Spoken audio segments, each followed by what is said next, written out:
काही भाषण दिल्यासारखं बोलणार नाही. एक मनातून सांगतो का आपल्या चंद्रपूर जिल्ह्यातल्या एक घटना आहे. एका शेतकऱ्यानं स्वतःची किडनी विकून सावकाराला पैसे फेडले. तरी पण त्याच्यावर त्या शेतकऱ्यावर 75 लाख रुपये कर्ज आहे अजून पण. तर मला कुठं ना कुठं वाटतो का आपल्या विदर्भात असे शेतकरी एक ना दोन नाही आहे, पुष्कळ सारे आहे. रोशन पुढे सारखे.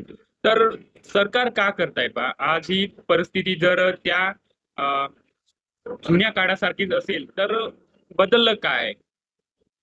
मला एवढंच म्हणायचं आहे का आता बघा महाराष्ट्रात एवढा मुसळधार पाऊस पडला आणि बरेच शेतकऱ्याची शेती वाहून गेली. काही शेतकऱ्याचे अ, पिकं खराब झाले, तर काही शेतकरी आत्महत्या सुद्धा केले.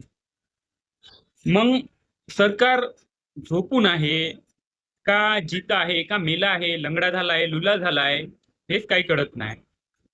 आम्ही एवढे रस्त्यावर उतरतून शेतकरी, तरी पण आमचा कुठलाही सरकार आपला काहीच लेणं घेणं नाही.